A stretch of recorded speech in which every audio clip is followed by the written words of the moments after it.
Assalamualaikum warahmatullahi wabarakatuh. Waalaikumsalam warahmatullahi wabarakatuh. Sebelum kita mulai pembelajaran pada pagi hari ini, marilah kita berdoa terlebih dahulu dipimpin oleh ketua kelas.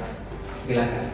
Baiklah teman-teman, sebelum memulai pembelajaran berdoa terlebih dahulu. Berdoa mulai. Bismillahirrahmanirrahim. Raditu billahi rabba wa bil islami dina wa bil muhammadin nabiyya wa rasula. Rabbi zidni ilma warzuqni fahma. Amin ya rabbal alamin. Terima kasih. Mudah-mudahan dengan kita berdoa, pembelajaran kita pada pagi hari ini mendapat ridha Allah Subhanahu wa Ta'ala. Selanjutnya, gimana kabar kalian? Sehat? Alhamdulillah. Sudah sarapan ya? Sudah. Bapak akan mengecek kehadiran kalian semua. Adakah yang tidak hadir pada hari ini? Ada. Siapa? Maula. Maula. Kenapa Maula? Sakit. Sakit. Ya, kita doakan semoga Maula cepat sembuh dan bisa mengikuti pelajaran seperti Biasa. Amin. Ada lagi yang tidak berangkat? Tidak. Tidak. Berarti selain Maula sudah hadir semua ya. Alhamdulillah. Baiklah, kita lanjutkan untuk menumbuhkan rasa nasionalisme dan cinta tanah air. Mari kita menyanyikan lagu kemerdekaan 17 Agustus tahun 45. Hafalkan ya? Ayo kita berdiri, kita nyanyikan bersama-sama.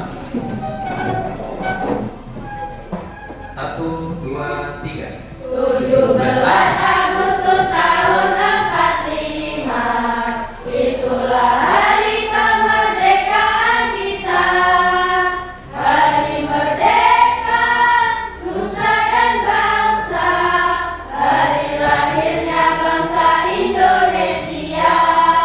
Merdeka,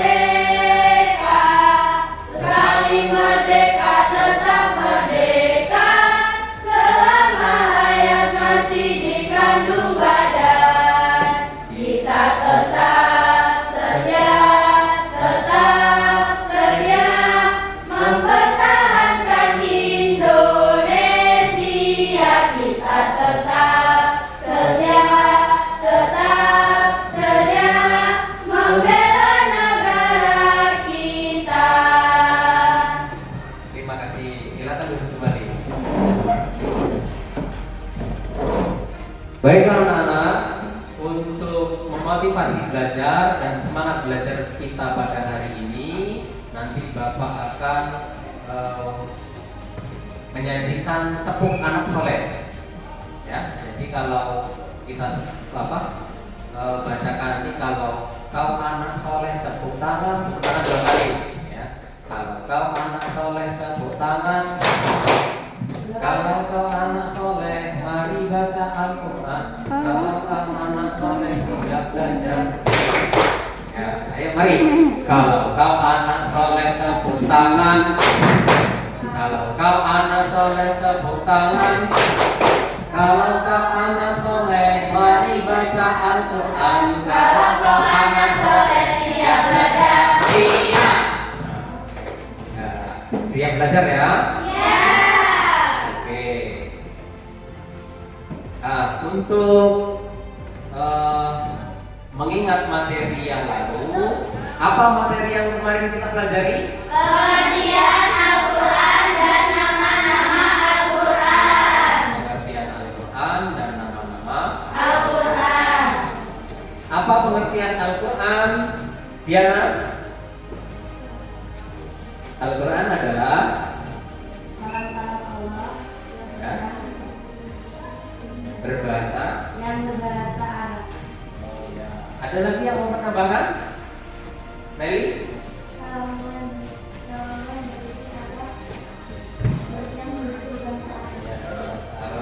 Diturunkan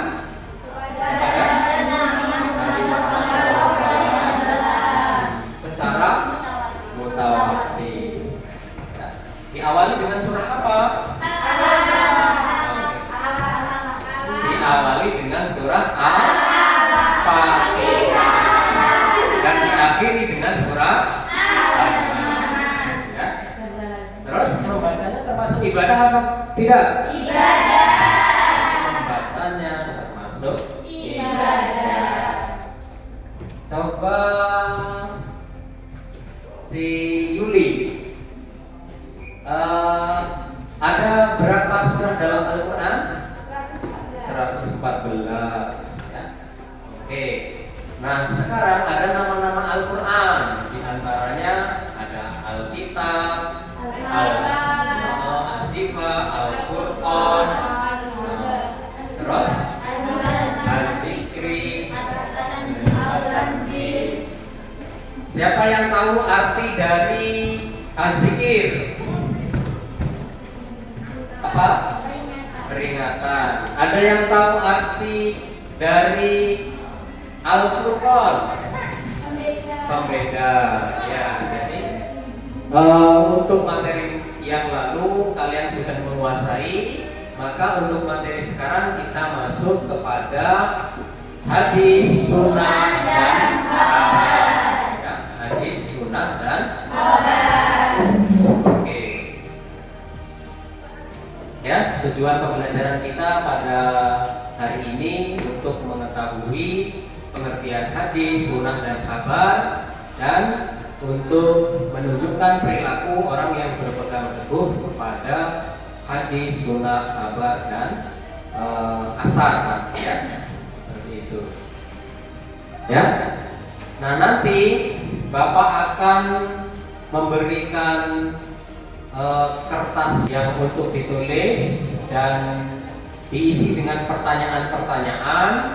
Nah nanti pertanyaan yang sesuai dengan materi akan Bapak beri nilai yang bagus, ya, atau Bapak akan kasih hadiah untuk kalian semua. Oke, ya, ya. Terus coba mari kita amati gambar yang ada di depan, ya. Manakah di antara dua gambar itu yang termasuk kitab hadis? Sebelah kiri, ya. Sebelah kiri. Kalau yang sebelah kanan itu apa? Al-Quran, ya. Jadi Al-Quran itu sumber ajaran agama Islam dan hadis juga sumber ajaran agama Islam. Ya, itu yang sebelah Al-Quran itu ada kitab hadis Sahih Muslim, dan kitab hadis itu masih banyak lagi, ada Sahih Muslim, Sahih Bukhari, dan Sahih Bukhari Muslim, dan yang lain-lainnya. Ada di antara kalian yang hafal satu hadis? Ya, Bunga?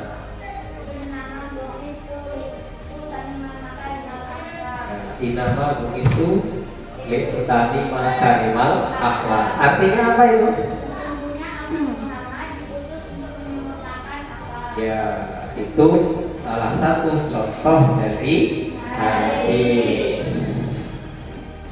Nah, untuk pelajaran hari ini materi tentang hadis, marilah nanti kita simak tayangan video berikut ini.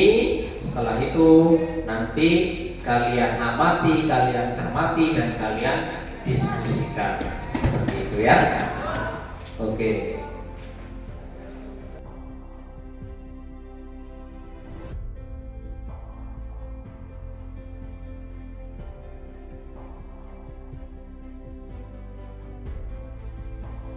Kita simak video berikut ini. Nanti kalian sambil memahami, sambil menganalisa, terus mencatat apa yang sekiranya perlu dari video tersebut.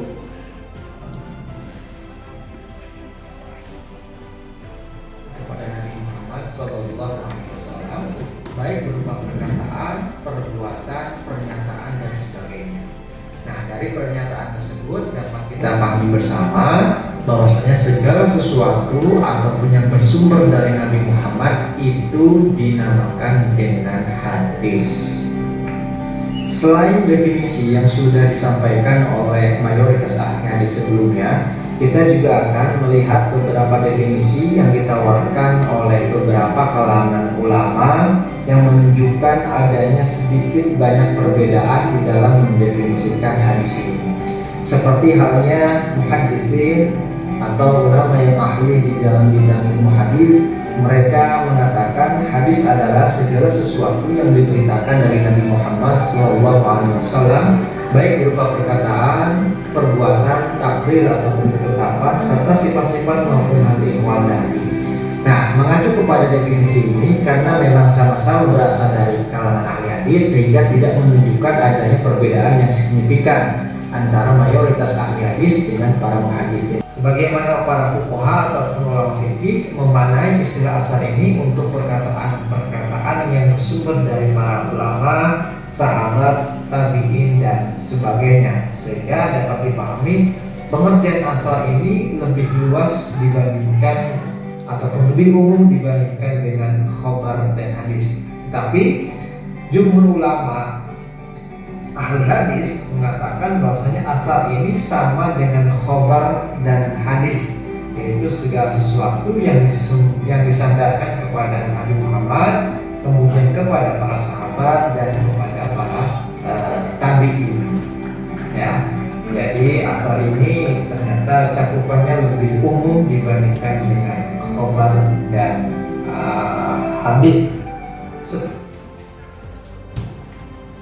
Baiklah anak-anak, setelah kita melihat video tadi, Bapak akan membuat kelompok untuk mendiskusikan apa yang telah kalian lihat di tayangan video tadi, dirangkum dan dicermati.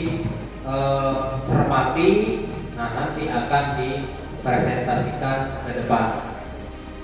Namun sebelum pembentukan kelompok, kita cek konsentrasinya dulu.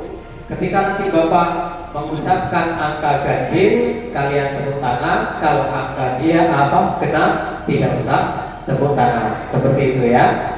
Oke, kita mulai.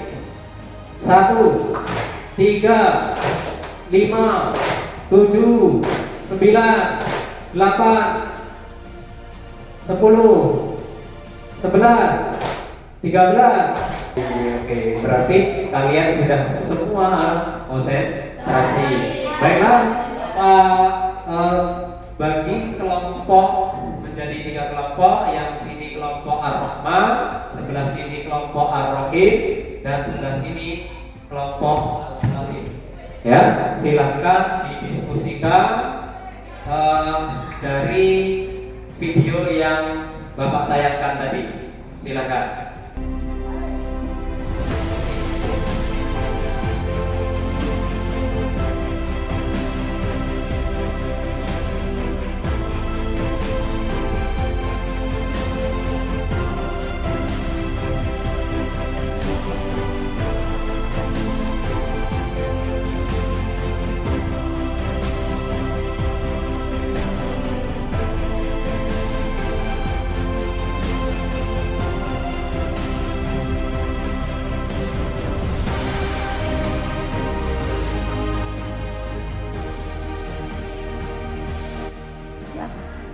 Baiklah anak-anak, setelah kalian berdiskusi, silahkan dipresentasikan hasil diskusinya di awal di kelompok Ar-Rahman. Silahkan maju ke depan.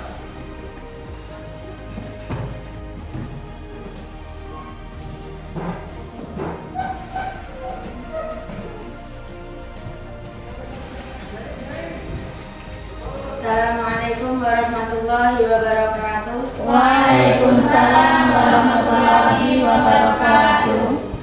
dari kelompok Ar-Rahman akan mempresentasikan hasil diskusi dari kelompok kami.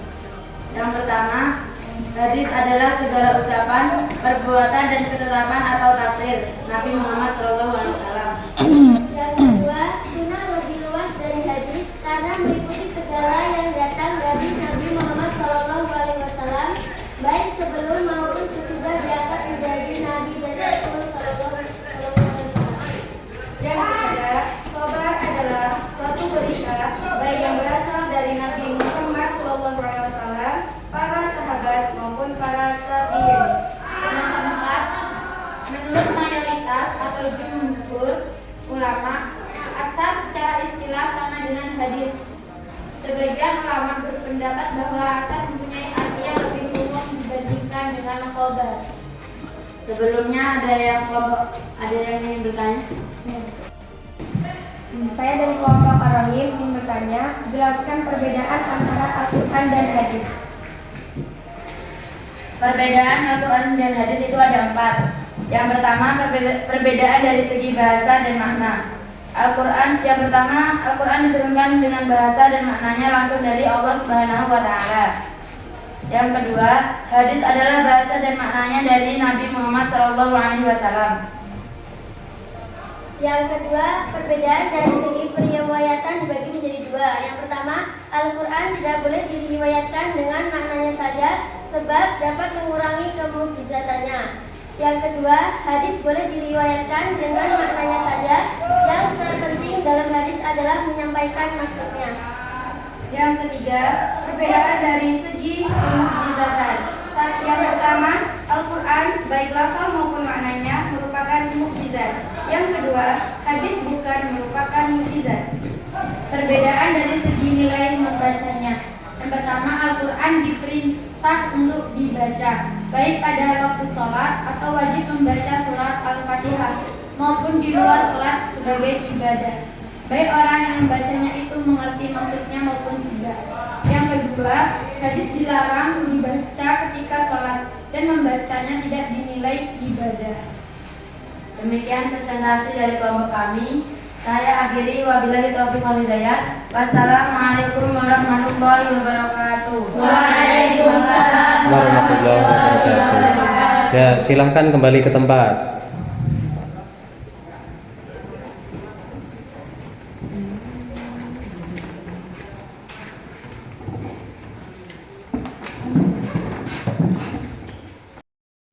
Baiklah anak-anak, setelah kita mempresentasikan hasil diskusi dan tanya jawab, mari kita simpulkan apa yang menjadi pelajaran kita pada pagi hari ini. Silahkan, siapa yang mau menyimpulkan? Oh iya, silahkan. Baik, kesimpulannya dari pelajaran yang kita pelajari yaitu setelah mempelajari tentang hadis, sunnah dan khabar dan asar, dengan memahami hal tersebut maka memiliki sikap sebagai berikut. Yang pertama, mempelajari hadis dan hal-hal yang terkait dengannya bagi seorang muslim merupakan suatu keniscayaan. Bagi umat Islam, hadis merupakan sumber ajaran kedua setelah Al-Quran. Oleh karena itu, rasa ingin tahu tentang hadis harus ditumbuh kembangkan untuk dapat menjadi seorang muslim yang sesungguhnya. Ya, yang kedua. Yang kedua, mempelajari hadis mendatangkan banyak manfaat. Oleh karena itu, sudah selayaknya kita sebagai seorang muslim mengetahui banyak hal tentang hadis dan ilmunya dengan meningkatkan kegiatan gemar membaca baik pada saat di madrasah maupun di luar madrasah. Ya, itu tadi kesimpulan dari apa yang kita pelajari pada hari ini. Jadi intinya hadis itu adalah bagian dari sumber ajaran agama Islam. Jadi kalau kita memahami hadis berarti kita memahami sumber-sumber ajaran agama Islam. Baiklah, untuk kelompok diskusi yang paling bagus, kekompakannya dan memiliki pengetahuan yang sangat luas diraih oleh kelompok Ar-Rahman. Tepuk tangan.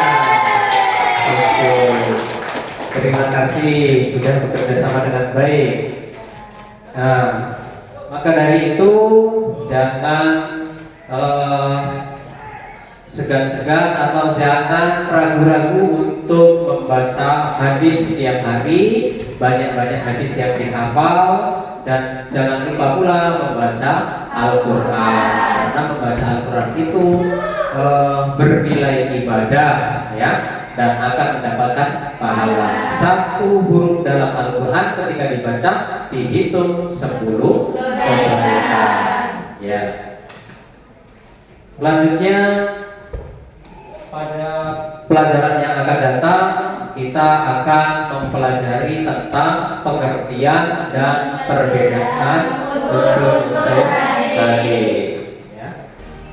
Nah, untuk hari ini Bapak cukupkan pelajaran tentang pengertian hadis, sunnah, khabar, dan asar. Untuk lebih berkahnya, mari kita tutup pelajaran kita pada pagi hari ini dengan membaca hamdalah bersama-sama. Alhamdulillahirabbil alamin. Bapak akhiri, wabillahi taufiq wal hidayah. Wassalamualaikum warahmatullahi wabarakatuh.